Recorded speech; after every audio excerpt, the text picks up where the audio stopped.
20 часот го следите централниот дневник на К1. Добро вечер. Ова се настаните кои го одбележаа денешниот ден. Изградбата на автопатот отвара нови можности за Свети Николчани.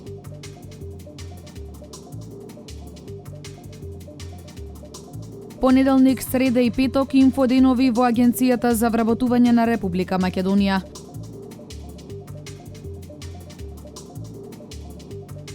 Објавен повикот за кофинансирање на новите лозови и овошни насади.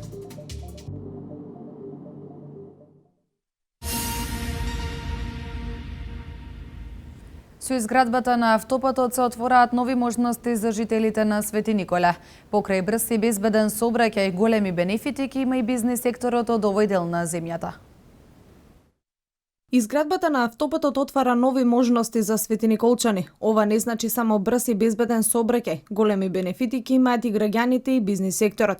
Развојот на економијата оди во нагорна линија. Автопатот интензивно се гради, тоа отвара една нова утакмица, жаргонски и спортски ќе се изразам, значи едно широко поле, отвара нови можности. Тие нови можности се токму ова што е проектот на владата и токму ние како градоначалници да се вклопиме во овој проект. Ако досега од Свети Николе до Скопје беа потребни час и половина, со изградбата на автопатот времето се скратува. Ова е новата автопатска делница која ќе го поврзува Свети Николе со македонската метропола. Во блиска иднина, само 20 минути ќе бидат потребни да се стигне од Скопје до Свети Николе. Во последните 10 години во Македонија големи се инвестициите во патната инфраструктура. Бројките покажуваат дека за 10 години вложени се 38 милиони евра. Инвестициите продолжуваат и во наредната година. За 2016 година владата предвиде преку 200 милиони евра само за патна инфраструктура. Визир ќе го реализира првиот лет од Скопскиот аеродром кон Берлин на 21 март. Министерот за транспорт и врски Владо Мисајловски вели дека воведувањето на новите авиолинии се резултат на одличните политики што се спроведуваат. На 21 март од Скопскиот аеродром нискобуџетската авиокомпанија Визер ќе го реализира првиот лет кон Берлин, ден потоа за Копенхаген, а на 22 март ќе лета кон Братислава. Цената на билетот е повеќе од примамлива. Самите билети се веќе во продажба, може да се купат директно на vizair.com, а цената е навистина пристапна, зборуваме за почетна цена од 1499 денари. Новите дестинации се во функција на развој на економијата, образованието, културата и секако туризмот, вели министерот за транспорт и врски Владо Мисајловски. Од месец март оваа година на аеродромот Александар Велики во Скопје ќе се поведат нови 3 линии, тоа кон Братислава, Копенхаген и кон Берлин. Морам веднаш да потенцирам дека овие 3 линии се резултат на одлични политики на владата, водејќи се од потребите на нашите граѓани. Во јуни 2011 година за прв пат Визер полета од македонските аеродроми. Статистиката покажува дека расте бројот на превезени патници. Денес дури 49,2% од вкупниот број на превезени патници се превезени со оваа компанија. Со компанијата Визер денеска летаме на 24 дестинации. Во главном тоа се метрополи во Европа и тоа е една голема привилегија за која се определија многу наши граѓани, пред се заради големата фреквенција која може да се постигне, да се избере дестинација, ефтини билети.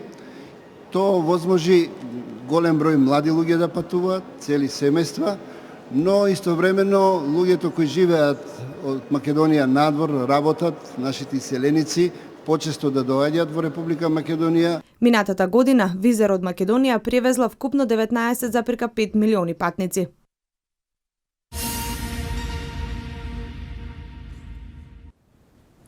Портпаролот на владата Александар Ѓоргиев изјави дека започнаа градежните активности за реконструкција на железничката станица во општина Неготина. Владата го започна проектот за реконструкција на 10 железнички станици долж коридорот 10 минатата година.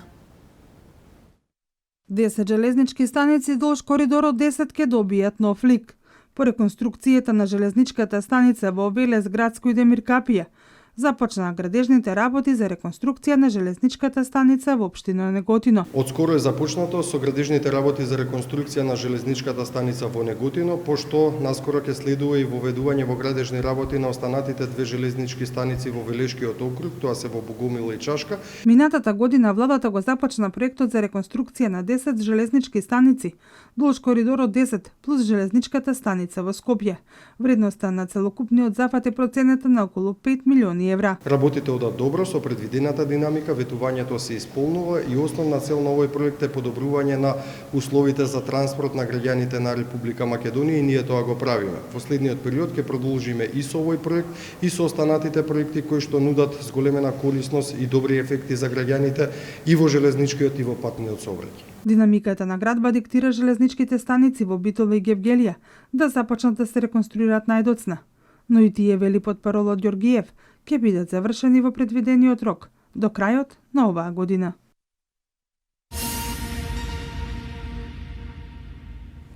Понеделник, среда и петок се инфоденови во Агенцијата за вработување во Велес. Евидентираните невработени лица овие денови имаат можност директно од вработените да се информираат за нивните можности кои им се нудат за вработување како дел од проектот Македонија вработува, но и останатите владени проекти, вели во изјава за К1 телевизија раководителката Весна Јакимовска. Таа апелира невработените лица да искористат можноста бесплатно да се стекнат со глобално признат сертификат за ИКТ корисници.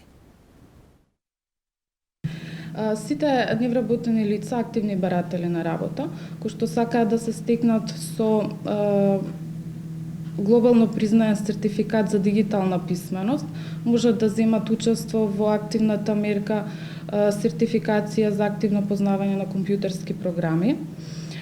Огласот трае до 31 јануари. Сертификацијата се однесува за програмите Microsoft Office Word 2010 и Microsoft Office Excel 2010.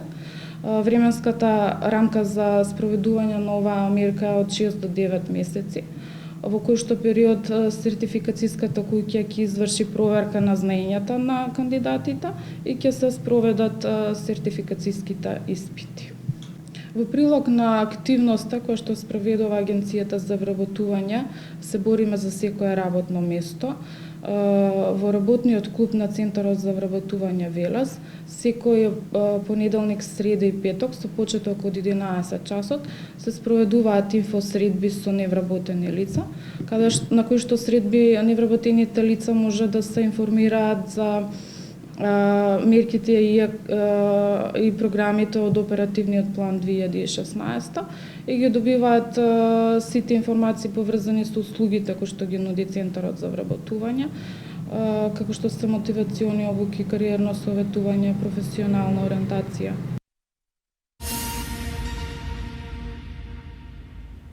СДСМ ВМРО ДПМН нова реакција и демант по прашањето за 6 гласачи кои во избирачкиот список се запишани на иста адреса со пратеникот Коџабашиев. Гласачите со презиме Станујкови, кои во избирачкиот список се запишани на иста адреса со пратеникот Ѓорги Коџабашиев и денеска се тема на пресконференција на Социјалдемократскиот сојуз. Портпаролот Весна Стојановска-Богоева вели дека ВМРО ДПМН вчера признала дека овие лица биле кираџии, прашуваат зошто пратеникот не пријавил дополнителни финансиски средства од станарина. Повикуваме пратеникот Ѓорги Коџабашиев јавно да одговори доколку овие лица биле подстанари, зошто во неговиот имотен лист не се пријавени дополнителни финансиски средства од таа станарина. Дали со тие лица се склучени договори за закуп и дали истите се доставени до УЈП. Го повикуваме основното јавно обвинителство во Велес да постапи согласно член 272 од Законот за кривична постапка и да поведе постапка по допрен глас. ВМРО ДПМН достави писмена реакција во која денешниот прес на опозицијата го опишуваат како потврда за стравот на СДСМ од избори и соочување со народот. Од чиста работа, СДСМ со афери и измислени сценарија се обидуваат да ги извртат работите. Како што напоменавме и во вчерашната пресконференција, споменатите личности си ја задржале истата адреса и во избирачкиот список ги има само еднаш. Исто така, од споменатите работи се види дека нема поврзаност на пратеникот Ѓорги Коџабашиев. СДСМ очајно се обидува да избега од избори и прави се што може да се спаси од соочување со народот, со финти и трикови кои со години ги користат. Повторно се обидуваат да го манипулираат народот, но тие повеќе не поминуваат, се наведува во реакцијата на ВМРО ДПМНЕ. Оттаму дополнуваат дека повеќе не поминуваат манипулациите на опозицијата и дека на народот му е доста од деструктивно однесување, безидејност и црни измислени сценарија.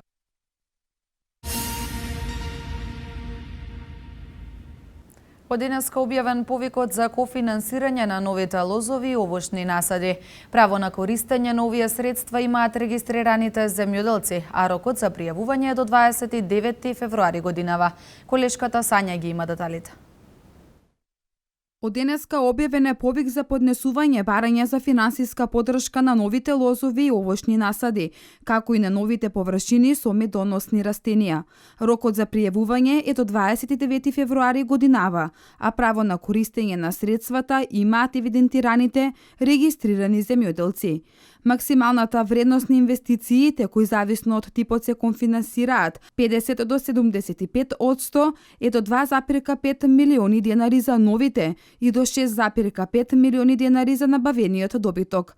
Досега за оваа намена се исплатени преку 1,1 милион евра на повеќе од 400 земјоделци. При аплицирањето земјоделците треба да водат сметка за тоа дали насадите се подигнати во посочениот период на кој се однесува огласот, 1 октомври до 31 декември 2015 година.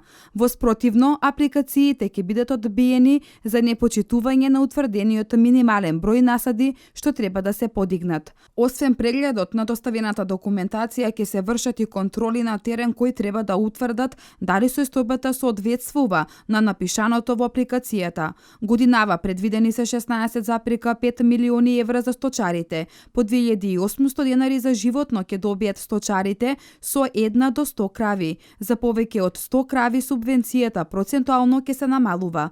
Дополнителни 1500 денари ќе добиваат оние кои имаат минимум 30 говеда, обележани и евидентирани и не се производители на млеко. Субвенцијата се исплаќа и за женските говеда на возраст од 12 до 24 месеци, одгледувани до 30 септември 2016 година.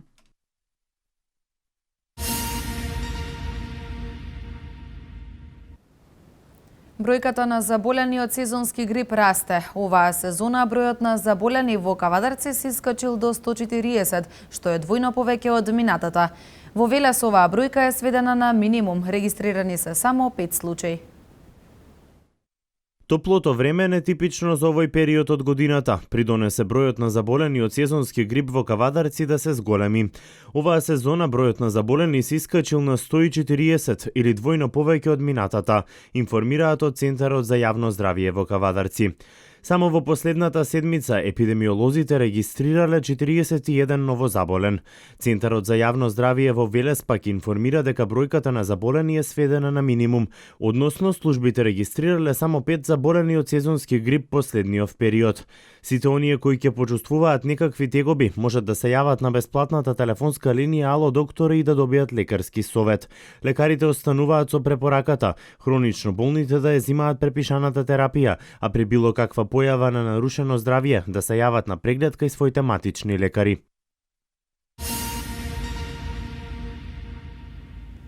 Управниот суд времено ја суспендира одлуката на министерката за труд и социјална политика Фросина Ременски за разрешување на директорите на центрите за социјална работа и јавните установи. Председателот Иванов во работна посета на Рим, вести од Македонија. Управниот суд времено ја суспендира одлуката на Министерката за труд и социјална политика Фросина Ременски за разрешување на директорите на центрите за социјална работа и јавните установи.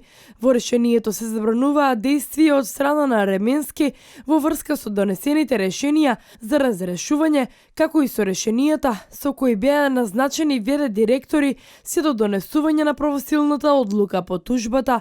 Современата мерка директорите кои беа разрешени за време на новогодишните празници ќе се вратат на своите работни места.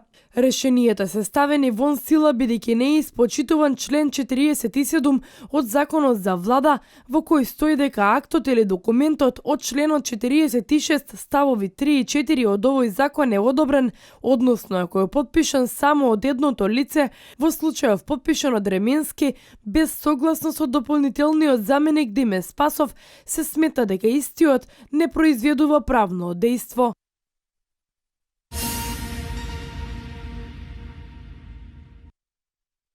Меѓурелигискиот диалог за кој се залагаме има за цел почитување, а не надминување на различноста, бидејќи целта на диалогот е да ни помогне да живееме со нашите најдлабоки религиски разлики, без да ги занемаруваме или надминуваме тие разлики. Оваа порака председателот Ѓорги Иванов ја упати на состанокот на високо ниво во организација на Меѓународниот центар Низами Ганџави и Италијанското друштво за меѓународни организации, иницијатива за глобален диалог во мултиполарен свет. За време на работната посета на Италија, предвидено е председателот Иванов да има повеќе средби со учесници на конференцијата. Предходно председателот Иванов има учествувано на состаноците во Баку, Софија и Рим, се вели во соопштението од неговиот кабинет.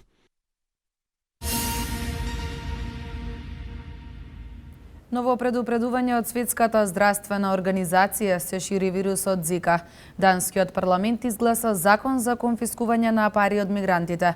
Ова е свето денеска. Ново предупредување од Светската здравствена организација. Вирусот Зика се шири. Јужна и Северна Америка се земјите во кои се очекува комарците да го пренесат овој вирус. Зголемена температура, конјуктивитис и главоболка.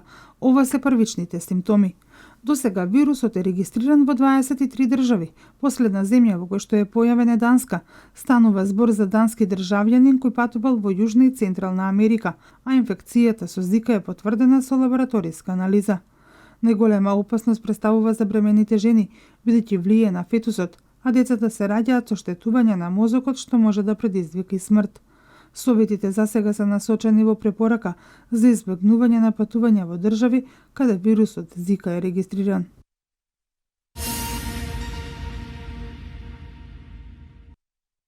Барателите на азил во Данска се израмнуваат со невработените данци. Данскиот парламент ги изгласа мерките кои предвидуваат на мигрантите кои ќе пристигнат во земјата да им бидат конфискувани пари и скапоценности. Според новиот закон, полицијата уште на граничниот премин ќе има право да им конфискува пари и стока што надминува вредност од 1340 евра. Исклучок се само предметите за кои барателите на азил имаат емотивна вредност. Минатата година во Данска влегле 20.000 мигранти. Очекувањата се дека годинава бројката ќе достигне околу 15.000.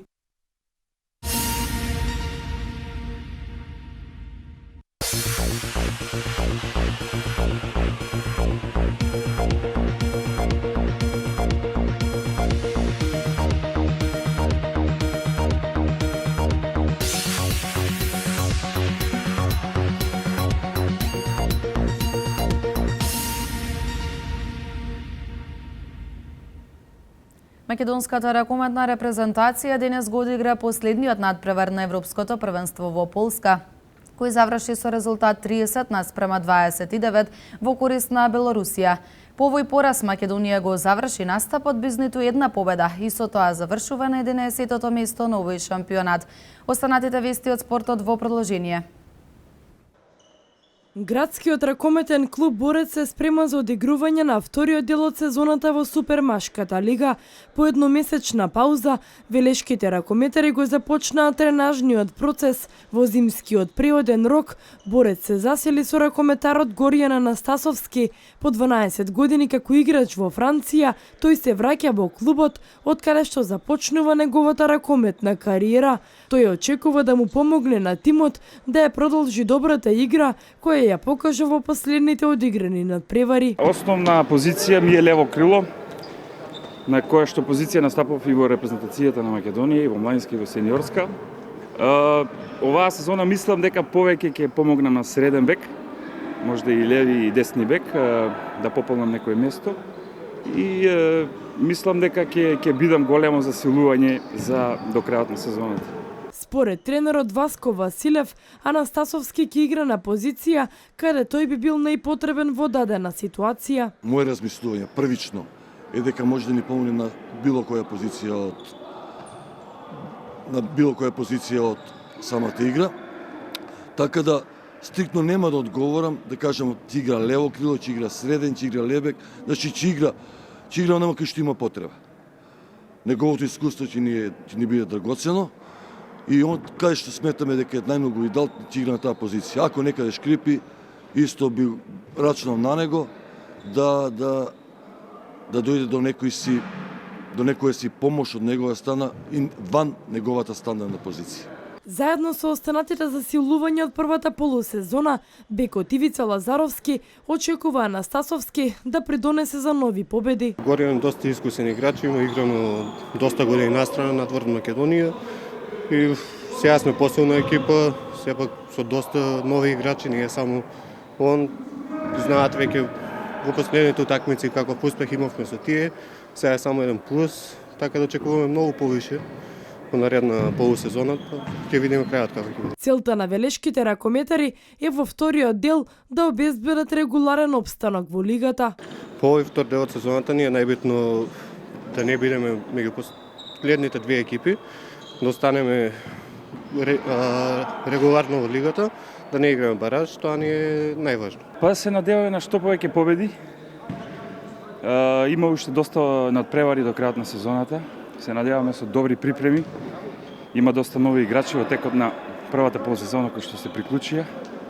И за разлика од почетокот на сезоната, има еден голем напредок во квалитет на игра и на тактички план. ГРК Борец имаше добар старт на сезоната, пошто следеше пат на играта и неколку порази во низа, но успеа да се врати во колосек пред завршувањето на полусезоната. На одиграните 14 надпревари, Велешани запишаа 5 победи, 8 загуби и 1 нерешен резултат. Во моментов се наоѓаат на 6-та позиција на табелата од вкупно 10 екипи.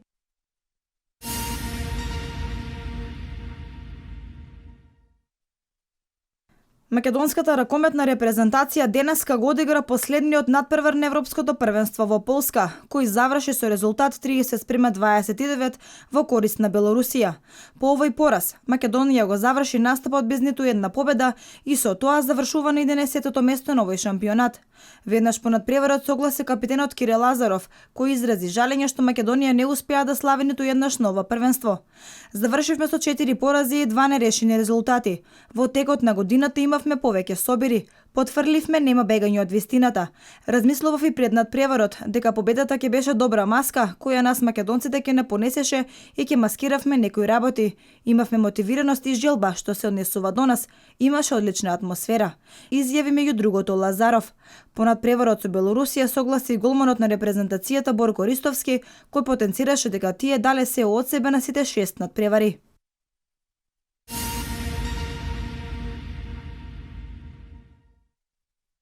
Давид Бабунски и Црвена ѕвезда договорија соработка до крајот на сезоната со можност за нејзино продолжување. Македонскиот младински репрезентативец со настапи за тимот потекнува од Ла Месија, познатата академија на Барселона, чиј член беше во изминатите 10 години, но неочекувано дојде до раскин на договорот. Во изминатите 3 сезони беше член на Б тимот на каталонците, што се надпреварува во Сегунда. Во прилог на црвено-белите и начинот на кој е реализиран трансферот, Барселона се откажа од 600.000 евра, колку што требаше да добие за Бабунски според прописите на ФИФА, со оглед дека е репрезентативец.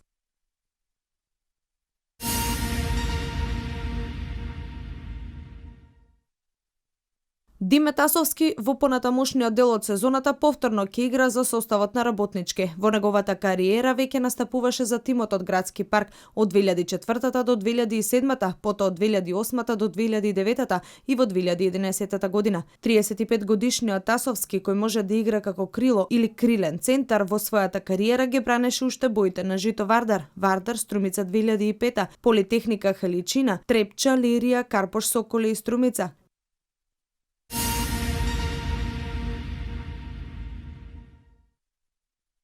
На надпреварите одиграни во Американската НБА кошаркарска лига, Орландо на гостински терен беше поразен од Милвоки со конечен резултат од 117:100. Магичните сега го заземаат 12-тото место на истокот со 19 победи и исто толку порази. Најефикасен кај поразените беше Оладипо со 18 поени, а Баксите од 20-тиот триумф стигнаа најмногу благодарение на Антетокумпо и Мидлтон, кои реализираа по 25 поени. На останатите надпревари победи забележа Лос Анџелес Клиперси, Филаделфија, Мајами Хит, Торонто, Милвоки, Портланд и Далас Маверикс.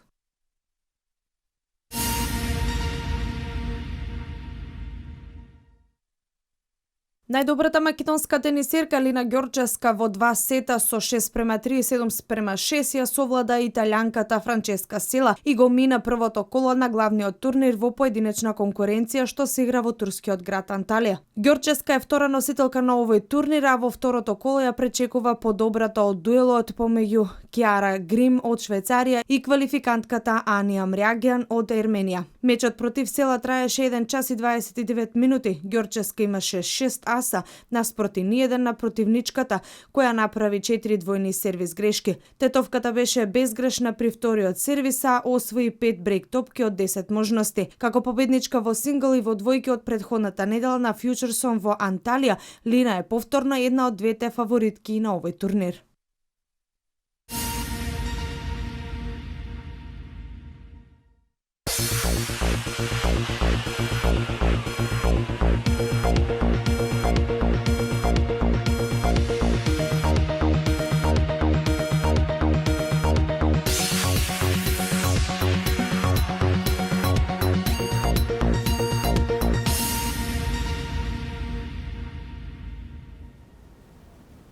Како што најавуваа метеоролозите, денеска имавме потопло време за разлика од претходните денови. И за утре се очекува дневните температури да се искачат до 15-тиот степен. Еве ги деталите.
Ова беше се за денес. Јас ви посакувам пријатна вечер.